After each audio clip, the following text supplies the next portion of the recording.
Okay, so we will be coming back to the special business meeting of Tuesday, August 26th. We are now on to item 4, approval of minutes. Yes, Councillor Stoner. The recommended motion is to approve both the minutes from the special business meetings, but I'd like to pull the special business meeting minutes from July 29th, the 6 p.m. version. So I will start by moving the special business meeting minutes July 29th, 12 p.m. and approve those first, and then perhaps we can address the second one subsequently. Thank you very much. Anybody seconding the approval of the special business meetings of 12 p.m.? Councillor Herford seconds. All in favor of approving the minutes for July 29, 12 p.m.? Motion, any opposed? Motion carries.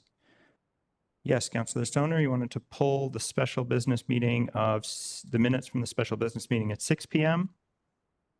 Yeah, thank you, Chair. I would just like Council to consider correcting the minutes from item 8.1 so that they more accurately reflect the debate and dialogue that occurred during the meeting on July 29th. The correction that I'm seeking is specific to the third amendment and its subsequent inclusion in the main motion as amended that was voted on by Council. So the third amendment currently reads that the condition be added that requires shore power be sourced from BC Hydro for Floatel 2. And reviewing the meeting minutes and the discussion that was had, my sense is that this isn't actually reflecting what I had originally intended in my motion. And so the correction that I'm suggesting is the third amendment, as I just read it, be deleted and replaced with the following language. When docked, Floatel 2 is required to use shore power supplied by BC Hydro as its primary source of electricity, which must be sourced from BC Hydro's normal renewable energy supply. And I don't know if that actually needs a seconder. Maybe it does, but if it doesn't, then I will speak to it. And if it does, then I'll wait for a seconder and then I'll speak to it. You're muted, or we can't hear you. Thank you. Mayor Herford seconds. Councillor Stoner, you can speak to your motion. Yeah, so as I briefly stated in my introduction, the original language that was included in my motion, I think was a little bit out of line with what my intent was. And I went back and listened to the recording of this meeting, and my intent was really just to bring this into alignment with other new developments that we bring on board, especially residential, where there is no ability to use a fossil fuel for heating and cooling. And Floatel 2, similar to Floatel 1, is indeed a residential building of some sort, even though it is a vessel. Once it's docked, it is acting as a hotel. And we know that from the documents that they have submitted to the province that their intent is to use hydro, and that is available to them.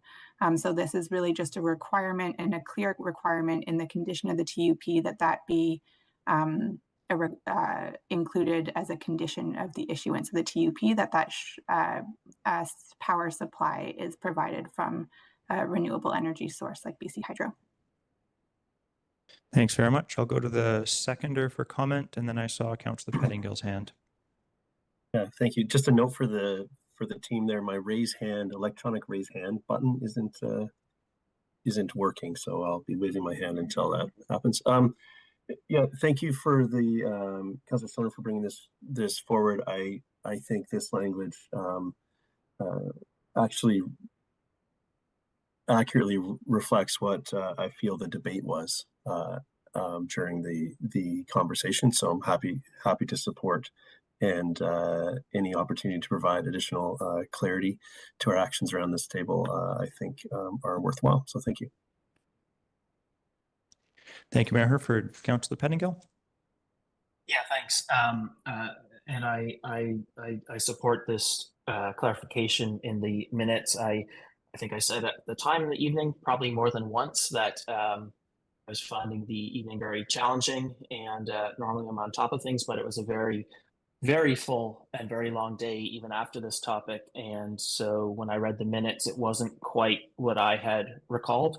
And I think what is proposed now adds that clarification, aligns with my recollection of where we ended up, given all the discussion and back and forth, which at times I think was a bit contradictory, but where we are, I think, does reflect what I had understood we were finally approving. And I just want to, in the interest of clarity, reinforce that it is my expectation that this, in the minutes, we're correcting the third amendment, and then everywhere else that supported third amendment is used. So in the final resolution as well.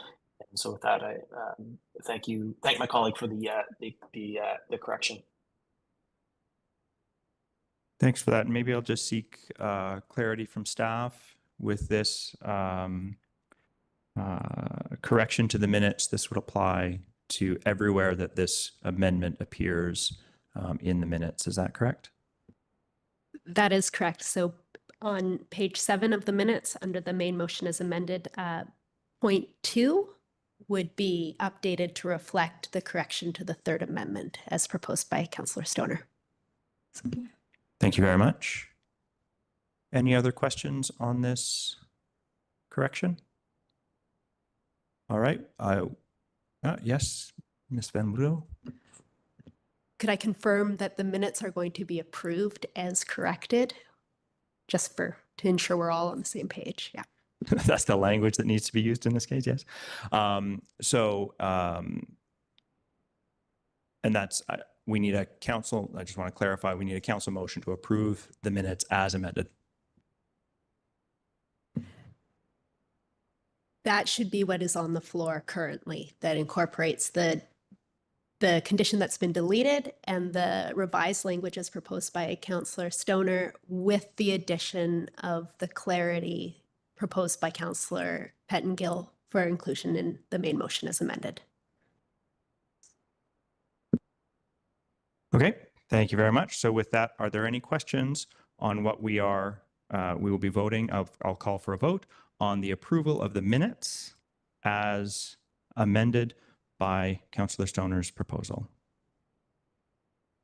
Okay, with that, I will call the question. All in favor of amending the minutes as Councillor Stoner has suggested? And opposed? None opposed. Motion carries. Thank you very much. Sorry, for clarity, Chair, sorry, my hand isn't working in the mute button. We weren't amending the minutes, we were correcting them. Just want to clarify yes, that. Correcting the minutes. Yep. Correcting the minutes to accurately reflect the intent of the discussion. Thank you. Yeah, I'm in support then. Great. Thank you very much. All right. And with that, now, item 5, business arriving from the minutes. Item 5.1, temporary use permit 80. Council had requested an opportunity to discuss reconsideration of the following resolution. The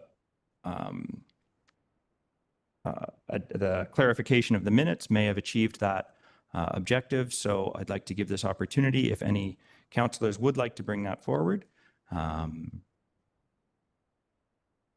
No? Great. So then, yes, Councillor Pettengill.